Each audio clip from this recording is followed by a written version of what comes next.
మాజీ మంత్రి బాలినేని శ్రీనివాసరెడ్డికి తన పరిస్థితి అర్థమైనట్టుగా ఉంది. వచ్చే ఎన్నికల్లో తనకు జనసేన పార్టీ నుంచి టికెట్ రాదు అన్న నిర్ధారణకు దాదాపుగా ఆయన వచ్చేసినట్టున్నారు.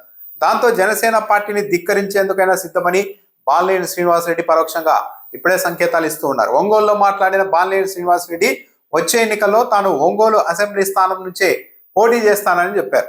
ఒకవేళ జనసేన పార్టీ టికెట్ ఇవ్వకపోతే ఇండిపెండెంట్ గానైనా సరే ఒంగోలు నుంచే తాను పోటీ చేస్తానని కూడా బాలినేని శ్రీనివాసరెడ్డి ప్రకటించారు. సాధారణంగా ఒక రాజకీయ పార్టీలో ఉన్నప్పుడు ఒకవేళ పార్టీ టికెట్ ఇస్తే నేను ఇక్కడ నుండి పోటీ చేస్తాను, ఒకవేళ పార్టీ ఏదైనా ఇంకో నిర్ణయం తీసుకుంటే దానికి కట్టుబడి ఉంటానని చెప్పాలి. కానీ బాలినేని శ్రీనివాసరెడ్డి మాత్రం తాను ఒంగోలు నుంచే పోటీ చేస్తాను, జనసేన పార్టీ టికెట్ ఇకపోతే ఇండిపెండెంట్ గా పోటీ చేస్తానని చెప్తున్నారు. అంటే పార్టీని ధిక్కరించేందుకు కూడా సిద్ధమయ్యారు.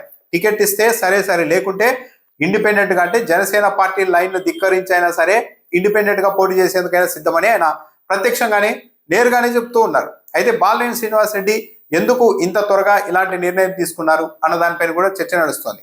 బాలినేని శ్రీనివాసరెడ్డి జనసేన పార్టీలో చేరినప్పుడు అక్కడ తనకు విపరీతమైన ప్రాధాన్యత ఉంటుంది అని అనుకున్నారు. చెప్పాలంటే భారీ సంఖ్యలో కార్యకర్తలు అనుచరులతో వెళ్లి పార్టీలో చేరాలనుకున్నారు. కనీసం అలాంటి ర్యాలీగా వెళ్లేందుకు కూడా అవకాశం ఇవ్వకుండా సింపుల్ గా ఆయన ఒక్కరిని తెలిసి పార్టీ కండువా కప్పేశారు పవన్ కళ్యాణ్.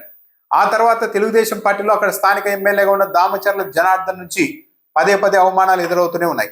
జనసేన పార్టీలోకి చేరేందుకు సిద్ధమైన సమయంలోనే ఒంగోలు నగరంలో బాలినేని శ్రీనివాసరెడ్డి అనుచరులు ఫ్లెక్సీలు ఏర్పాటు చేయగా ఆ ఫ్లెక్సీలో తెలుగుదేశం పార్టీ, అంటే తాను ఎవరి చేతిలో అయితే ఓడిపోయానో దామచర్ల జనార్దన్, ఆయన ఫోటోల్ని కూడా ఫ్లెక్సీల్లో పెట్టి కాంప్రమైజ్ చేసుకునే ప్రయత్నం చేశారు బాలినేని శ్రీనివాసరెడ్డి. అయితే బాలినేని ఏర్పాటు చేసిన ఫ్లెక్సీల్లో తమ ఫోటో ఉండడాన్ని దామచర్ల జనార్దన్ జీర్ణించుకోలేకపోయారు. అనుచరులను పంపించి వాటన్నింటినీ తొలగించేశారు. ఆ తర్వాత కూడా 3 రోజుల క్రితం హరహర వీరమల్లు సినిమా రిలీజ్ సమయంలో కూడా ఫ్లెక్సీలు ఏర్పాటు చేస్తే బాలినేని శ్రీనివాసరెడ్డి వాటిని కూడా అధికారులు వెళ్ళి తొలగించేశారు. ఆ తర్వాత ప్రత్యేకంగా అనుమతులు తెచ్చుకొని తిరిగి ఏర్పాటు చేసుకోవాల్సిన పరిస్థితి వచ్చింది.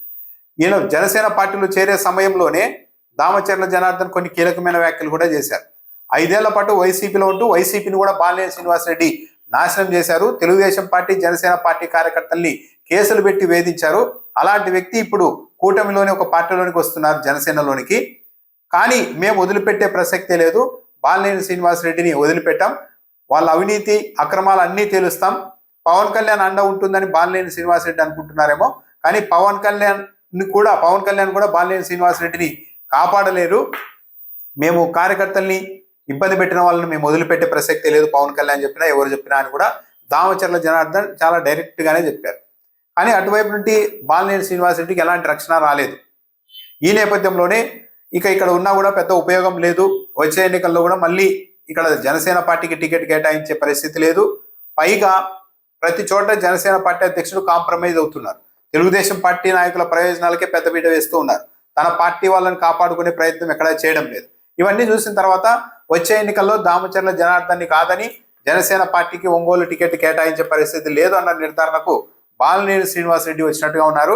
అందుకే ఆయన వచ్చే ఎన్నికల్లో నేను కన్నుంటే పోటీ చేస్తాను, జనసేన పార్టీ టికెట్ ఇవ్వకపోతే ఇండిపెండెంట్ గా ఆయన పోటీ చేస్తాను అంటున్నారు. ఇది నేరుగా జనసేన పార్టీ అధినాయకుడిని ధిక్కరించేందుకు కూడా తాను సిద్ధంగా ఉన్నాను అని చెప్పడమే. దీనిపైన ఇప్పుడు జనసేన పార్టీ ఎలాంటి నిర్ణయం తీసుకుంటుంది అన్నది చూడాలి. సో మొత్తం మీద అయితే వైఎస్ఆర్ కాంగ్రెస్ పార్టీని వదిలిపెట్టి పవన్ కళ్యాణ్ నమ్ముకొని జనసేన పార్టీలోనికి వెళ్ళినప్పటికీ కూడా బాలినేని శ్రీనివాసరెడ్డికి అయితే ప్రత్యేకంగా రాజకీయంగా కావచ్చు, మరో విధంగా కావచ్చు, ఎలాంటి ప్రయోజనం లేకపోగా ఆయనకు నష్టమే ఎక్కువగా జరుగుతోంది అన్న అభిప్రాయం కూడా ఉంది.